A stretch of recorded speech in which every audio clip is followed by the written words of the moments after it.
কিন্তু অনেকে দেখি রাজনৈতিক স্পেসে জায়গা নিতে চান, দেশটাকে উদ্দেশ্য প্রণোদিতভাবে মৌলবাদী চরিত্র দিতে চান। কেন? আপনারা এই যে এক শ্রেণীর যারা এই কাজটি করছেন, কোন উদ্দেশ্যে করছেন? আমার দেশ তো মৌলবাদী দেশ না, আমার দেশ তো শান্তিপ্রিয় দেশ, এবং ইসলামের যে ভার্সনটি আমাদের দেশে আছে শান্তিপ্রিয়।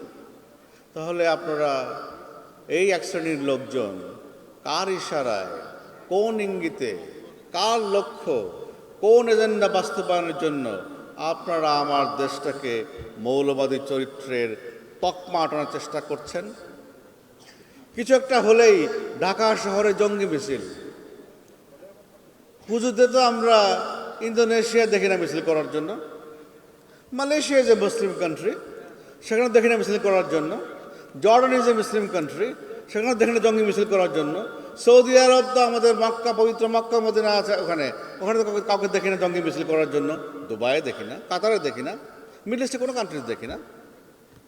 তাহলে কথায় কথায় আমাদের এখানে জঙ্গি মিছিল কেন? দেশটাকে জঙ্গি চরিত্র দিচ্ছেন কেন? কার আপনারা উদ্দেশ্য হাসিল করতে চান? আজকে মিডল ইস্টে আমার মুসলমান ভাইদের রক্তে রঞ্জিত, দায়ী কে?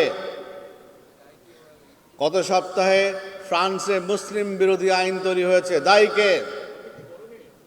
সবচেয়ে বেশি মডারেট কান্ট্রি ছিল হচ্ছে এই ইউরোপের মধ্যে ফ্রান্স, সবচেয়ে বেশি অ্যাকোমোডেটিভ কান্ট্রি ছিল ফ্রান্স।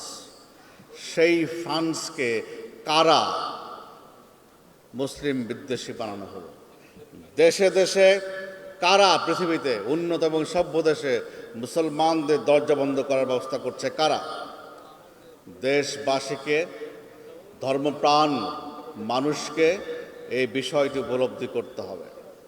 আমাদের বুঝতে হবে দুশ্মন কারা, কারা ফিতনা তৈরি করছে, কারা ফাসাদ তৈরি করছে, ইসলামকে টেনে, ইসলামের বাতাবরণের আড়ালে ইসলামকে পিছনে নিয়ে যাচ্ছে। আইএস এবং আইসিস যে পরিমাণ, যে সংখ্যক মুসলমানকে হত্যা করেছে,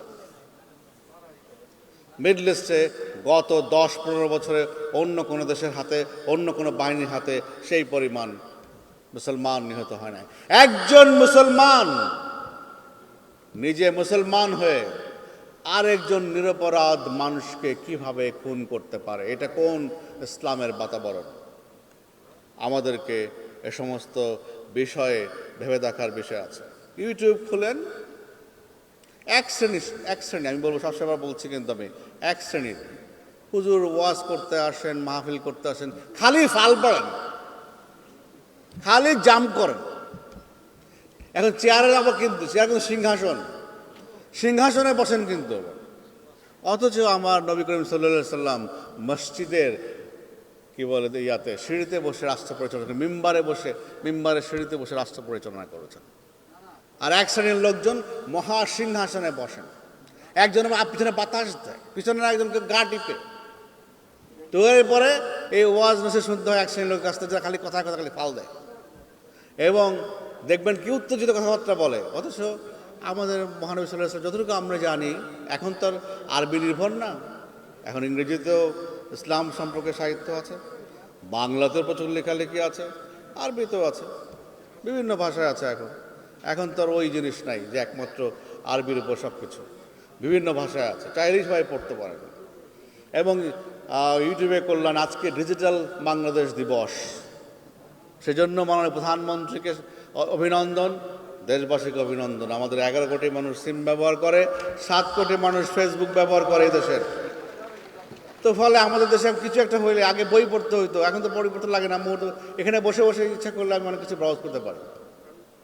মোশে শ্যারন হাইফা বিশ্ববিদ্যালয়ের একজন Islamic scholar, who is a Jew Zionist, তার ওয়াজ শুনেন, তার বক্তৃতা শুনে ইসলাম সম্পর্কে কি অগাধ প্রগাঢ় পাণ্ডিত্য ইসলামের উপরে। আমি রিকোয়েস্ট করবো আজকে যাওয়ার পথে দেখবেন মোশে শ্যারন,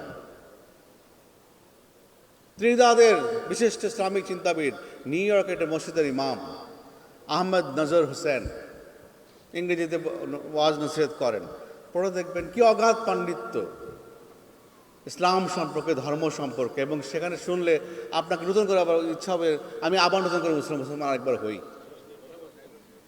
আর আমাদের এক শ্রেণীর হুজুরের ইউটিউব দেখেন, ঘৃণা ছড়ানো ছাড়া, উত্তেজনা ছড়ানো ছাড়া, জঙ্গির মতামত ছড়ানো ছাড়া, সন্ত্রাসী চেতনা ছাড়া হোয়াট দে আর ডিসেমিনেটিং। তো এই কারণে রাষ্ট্রের পক্ষ থেকে কোথায় যারা আমরা এখানে বসে আছি, অন্য কাউকে বলে লাভ নাই, রেসপন্সিবিলিটি গোস টু আস, আমাদেরই করতে হবে এটা। এবং এখানে অল ইনক্লুসিভ এডুকেশনের ব্যবস্থা করতে হবে। আমরা চাই যারা মাদ্রাসা থেকে বেরিয়ে আসবে তারা রাষ্ট্রের সব জায়গায় আসবে, তারা খাস জমিতে মসজিদ বানাবে না আর খাস জমিতে মাদ্রাসা বানাবে না। আর বানায় একটা খাস জমিতে, রোড অ্যান্ড হাইওয়েজের খাস জমিতেই বসে গেল একটা সাপড়া নিয়ে, পরে মাইক পরকালের ব্যবস্থা করার জন্য এই মাসের পরে মাস, বছরের পর বছর চললো এই বাইকিং। এই মসজিদ বানানো, মাদ্রাসা বানানো শুড বি স্টেট রেসপন্সিবিলিটি, যাতে করে এই খাস জমি বেদখল না হয়। একইভাবে যাতে আমাদের যারা মাদ্রাসা শিক্ষা ব্যবস্থাকে বেরিয়ে আসে তারা রাষ্ট্রের বিভিন্ন জায়গায় কাজ করে খেতে পারেন। আমি তো মাদ্রাসার কোনো লোকজনকে রাস্তায় দেখি না, কৃষি কাজ করছেন দেখি না, মৎস্য কাজ করছেন সেটা দেখি না। আমি কেন দেখি না? আমরা এই লোকগুলোকে, আমাদের যারা ইসলাম ধর্মের পড়াশোনা করছেন, আমাদেরকে অবশ্যই তাদেরকে মেইন স্ট্রিমে আনতে হবে, দায়িত্ব আমাদের। এখানে স্ট্র্যাটেজিক যে পরিবর্তন আনতে হবে, কৌশলগত, নীতিগত, সেই নীতিগত এবং কৌশলগত ব্যবস্থাগুলো আমাদের এখন নেওয়ার সময় হয়েছে। কারণ বাংলাদেশের মানুষ ধর্মপ্রবণ, ধর্মের উপরে আমাদের অগাধ আস্থা, প্রগাঢ় আস্থা। মাননীয় প্রধানমন্ত্রী আমরা জানি 5 ওয়াক্ত নামাজ পড়েন, তার দিন শুরু হয় হচ্ছে পবিত্র কোরআন তেলাওয়াতের মাধ্যমে। এখানে যারা আছেন অনেকের মাথায় টুপি আছে এবং অনেকেই 5 ওয়াক্ত নামাজ পড়েন আমি জানি, ঠিক আছে। আমাদের দেশের মানুষের উপর, আমরা এদেশের মানুষ সত্য ধর্মপ্রাণ, এবং সে কারণে এদেশের যারা রুহানি আলেম তাদের প্রতি আমাদের অগাধ আস্থা এবং বিশ্বাস, এবং তাদের প্রতি আমাদের শ্রদ্ধা। এই শ্রদ্ধা ধারা সতত, অনির্বাণ। অতএব আমরা ওই রুহানি আলেমদের যে জন্য অবশ্যই আমাদের শ্রদ্ধা থাকবে, ভালোবাসা আছে, এদেশবাসীর আছে, ধর্মপ্রাণ মানুষের আছে, আগামীতেও থাকবে ইনশাআল্লাহ। কিন্তু বাংলাদেশের মানুষের ধর্মের প্রতি যে আস্থা রয়েছে, আমরা ধর্মের প্রতি যে আমাদের আত্মনিবিষ্ট প্রগাঢ় আমাদের চিত্তের যে একটা ভিতর থেকে অনুপ্রেরণা আছে, সেটিকে পুঁজি করে কেউ ধর্মীয় হয়ে ব্ল্যাকমেইল করবেন, এটা হতে পারে না। ওই এক শ্রেণীর মানুষের বিরুদ্ধে, ওই যারা ব্ল্যাকমেইল করতে চান আমাদের ধর্মবিশ্বাসকে নিয়ে, তাদের বিরুদ্ধে অবশ্যই সতর্ক থাকতে হবে দেশবাসীকে। এবং রাষ্ট্রের অংশ হিসেবে ডেফিনেটলি আমরা আমাদের উপর অর্পিত দায়িত্ব প্রতিপালন করব। এটাকে অনস অ্যাগেন আমি যে শুরুতেই বলছি, আবার বলছি, we want to reassure and also assure. বঙ্গবন্ধুর ভাস্কর্যে যে উপরে যে ন্যাক্কারজনক হামলা করা হয়েছে রাতের অন্ধকারে, সেই পিশাচদের প্রতি আমাদের তীব্র ঘৃণা, আমাদের নিন্দা প্রকাশের ভাষা নেই। দেশ যখন শনৈ শনৈ এগিয়ে যাচ্ছে মাননীয় প্রধানমন্ত্রীর নেতৃত্বে, তখন আমরা দেখছি বারবার পেছন থেকে এই দেশটাকে টেনে হিচড়ে পিছনে নিয়ে যাওয়ার প্রবণতা।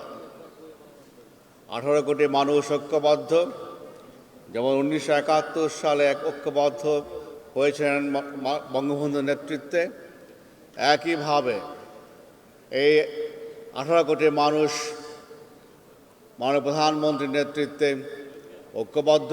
আমরা দেশটাকে সামনে নিয়ে যেতে চাই। আমি প্রতিবাদের কথা বলবো না, কারণ আমরা এখানে রাষ্ট্রের কর্মচারী।